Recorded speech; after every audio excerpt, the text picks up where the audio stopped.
Hi, and welcome to this video about statement analysis. Over the next few minutes, we're going to take a look at what statement analysis is and give you an idea as to how it can help you. My name is David Jefferies, and I run a company called Adastral Consulting, which helps businesses to protect themselves from financial crime. And what better protection could there be than to prevent it happening in the first place? There are many tools available in the field of prevention and detection, but there is one which not only comes into its own in investigations, but can also be applied across the business in all sorts of ways. So let's get on with looking at what we will be covering. Firstly, we will take a look at what statement analysis is, then examine how it works. And finally, we will suggest a number of situations where statement analysis will enhance your capabilities, improve your efficiency and, by extension, profitability. Statement analysis, sometimes called scientific content analysis, or SCAN for short, is a technique developed by the Israeli Secret Service Mossad. It was then honed by the FBI in the US. It's been adopted by law enforcement and businesses across the globe, yet it's little known about or understood by most people. It's based on two aspects of psychology, language construction and the unconscious control of the mind over physiological changes of the body. In short, the conflict between the part of the brain that constructs the sentences you speak and write versus the requirement to avoid stress to the body. Lying is stressful. Even if you want and need to lie, your body will react to the situation. Your blood pressure and heart rate will both increase. Your breathing will become more frequent and shallower. You will start to perspire and the adrenaline will start to flow. In short, you get the same response as you would to any threat, the so-called fight or flight response. Now, these changes are what polygraph devices, so-called lie detectors, monitor. Now, the conflict arises because your conscious desire to lie, or at least withhold the truth, is in direct contradiction to your unconscious mind, which attempts to stop you to protect your body. Now, this causes your language construction to be modified, to be overruled by the unconscious mind, which selects language that reduces stress levels. This manifests itself through the choice of words or the omission of them in order to avoid actually lying. So by paying careful attention to what someone says or writes, you can identify the aspects of a statement where the individual is being evasive or feels stressed by it. These are the points that are likely to be untrue or at least stressful for some reason. Thus, it aids investigations and interviews in the sense that it indicates where to concentrate on. If we look at the underlying factors in a little more detail, we can see exactly how statement analysis works. Now, it's important to remember that regardless of what and who, people do want to talk, even if it is only a little part of them. For reasons of clarity, explaining or excusing themselves, they do want to talk. Now, that doesn't mean they will. There are occasions when people will not, but they will say at least something. Of course, not speaking also tells us a lot too. Now, when people do talk, they always tell us more than they and we realise. Statement analysis allows us to identify the extra information they are revealing. It is the clues through odd, missing and unusual words that facilitate this. The golden rule for statement analysis is that less is more. When people are lying, they tend to say much more than an honest person would. The second most important aspect is that an interviewer must adopt the same language as the interviewee. This is important for reasons of establishing rapport, but also to avoid providing words for them to use. It is vital that we examine their language, not our own. It's also a fact that there are no synonyms in statement analysis. A car is not the same thing as a vehicle. Now, everyone has their own personal thesaurus and dictionary, and we must listen and understand this. Finally, as mentioned earlier, people do not want to lie. This is the key to understanding and using statement analysis. Now let's look at these in more detail. Everyone wants to talk. Whatever it is they are talking about, they have their story to tell. be it someone accused or under suspicion of something, or perhaps a witness to an event. They will want to get their points across. There will always be a part of them that wants to tell all as well. Now, the 3 sentences on the screen illustrate how willing or not someone is to talk. By paying attention to what they say, we can see how difficult it may be to get them to open up. Regardless of this, there will always be something they will say.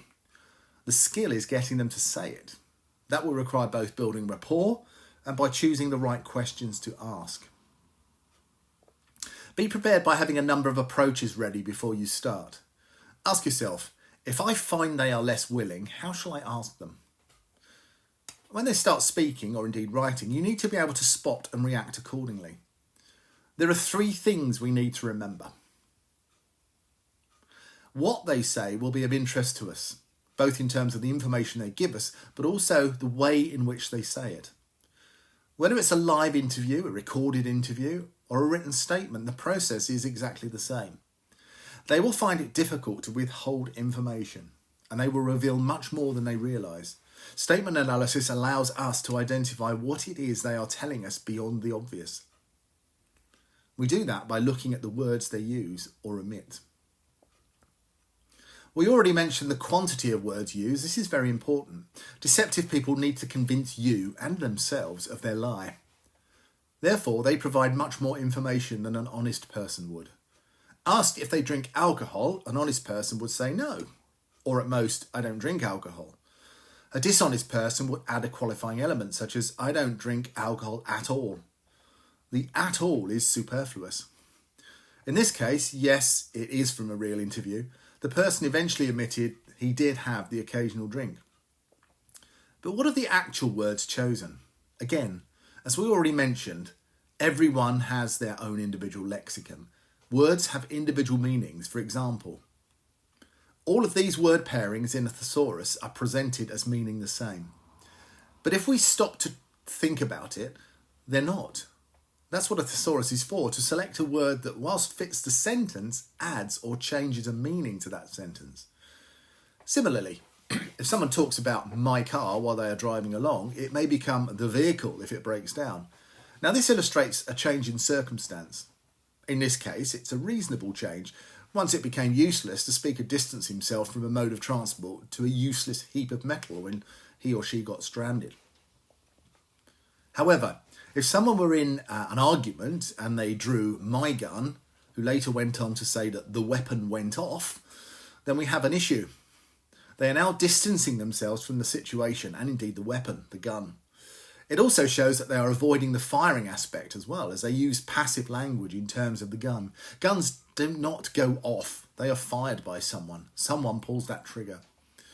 I'm sure we all understand the difference between a woman and a lady in everyday language. Similarly, William and Bill show a change from formal to friendly.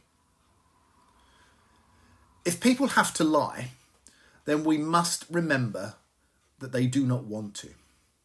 Now, in an interview situation, the interviewee doesn't know what the interviewer knows or is going to ask. It's the same for someone being interviewed under caution, say in a police station, or being interviewed for a job. In an open statement, most will avoid lying at all costs. It is important to look at what they have not told you. In attempting not to lie, they will not say anything that is either a blatant lie, or they will feel they will need to give a little bit of an embellishment. They feel will give an indication of being a lie. Now, look for those sentences and those phrases that do not say what they first appear to say. I would never is not the same as I did not or didn't. In fact, the use of did not instead of didn't indicates a dishonesty as well. Proceeding to the shops is not the same as went to the shops. I went to the shops is also not the same as went to the shops. The lack of the pronoun indicates the subject is distancing themselves from that act. Perhaps they didn't actually go to the shops, or they didn't go alone. This person is not the same as that person. The former indicates closeness, the latter distance. The real key to statement analysis is being able to spot these and more. It's attention to detail plus a lot of practice. Statement analysis is not a superpower. It's not something that only a few people can master. It's a skill that anyone can develop. It requires the ability to see detail. It demands constant honing. Now, if you train with us, we will provide feedback going forward, including regular coaching and checking your findings. It's not just for investigations, though. As you've seen, it's useful in many scenarios. For HR and management, it is a great help with recruitment, dispute resolution. It's also useful in an educational setting. Business, personal, and social relationships can all benefit from this. It's a skill that will help in sales. In fact, in any interaction between two people. Now, there's much more to statement analysis, of course. This is only an introduction. If you have the need for statement analysis, then we can offer the service as well as training. Contact Astral Consulting to discuss the best option for you and your organisation. And thank you for your time today.